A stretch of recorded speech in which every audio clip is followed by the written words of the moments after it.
Hey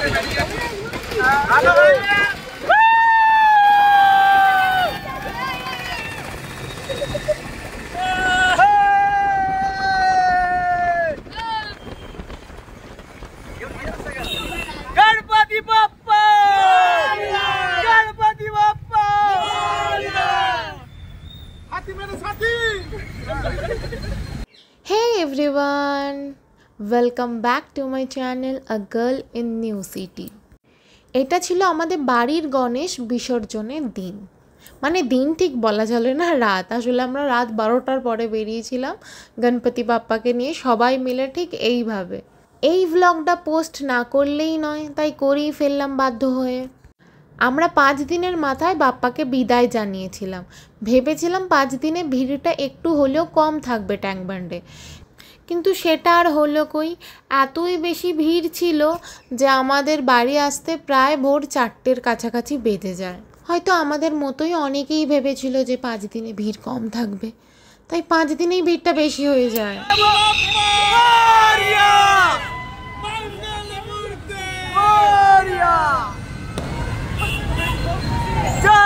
আমাদের বাড়ি থেকে ট্যাঙ্ক বান্ডে যেতে মোটামুটি 20 মিনিটের মতন লাগে, কিন্তু সেই দিন প্রায় আমাদের 2 ঘন্টা লেগে গিয়েছিল শুধু এই রাস্তাটায় যেতে, মানে এত পরিমাণের ক্রাউড ছিল।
এই যে বড় বড় ক্রেনগুলো দেখা যাচ্ছে, এই ক্রেনের মধ্যেই ঠাকুরকে বসিয়ে তারপর জলে নামিয়ে দিয়ে আসা হয়। এইখানে কিন্তু ফেলে দেওয়ার ব্যাপারটা নেই, এইখানে কিন্তু ঠাকুরকে রীতিমতন জলে নামিয়ে দিয়ে তারপর ক্রেনটাকে তোলা হয়। আমরা সবাই মিলে একে একে করে ঠিক এইভাবে বাপ্পাকে শেষবারের মতন বরণ করে নিয়েছিলাম, কারণ এর পরেই আমাদের বাপ্পার বিদায়ের পালা ছিল।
এইভাবেই আমরা সেদিন বিসর্জনের পর্ব শেষ করেছিলাম।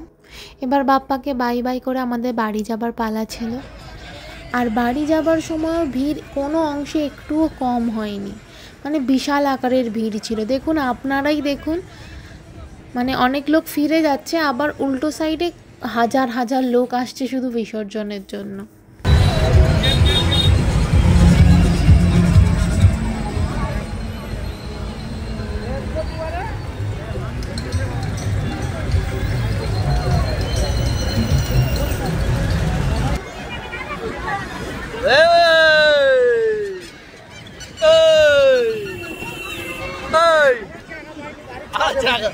জায়গা পাইনি গাড়ির ছাদে বসে। আচ্ছা, তাই জন্য পয়সা কম দিয়েছি তো, ভাড়া কম দিয়েছি।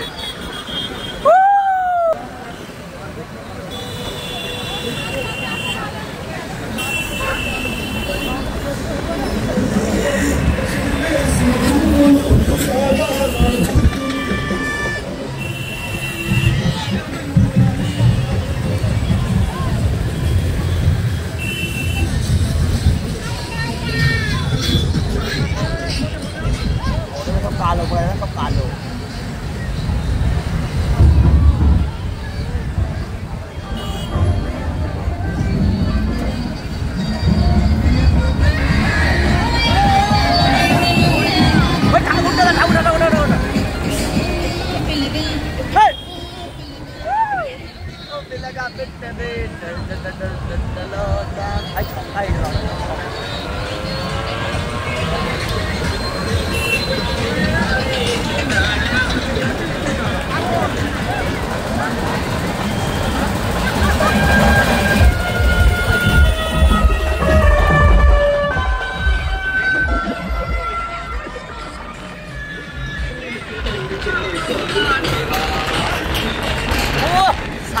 সাজিয়ে দেখ।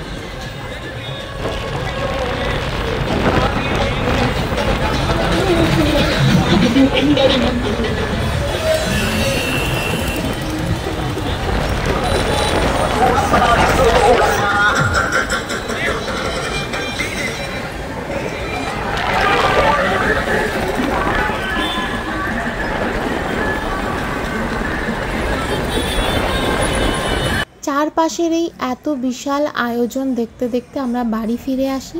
তো বিসর্জনের ব্লগটা এইখানেই শেষ করছি। তবে খুব তাড়াতাড়ি দেখা হবে আবার অন্য কোনো ব্লগে। সবাই খুব ভালো থাকবেন, সুস্থ থাকবেন, আর আমাকে এইভাবেই ঠিক সাপোর্ট করতে থাকবেন।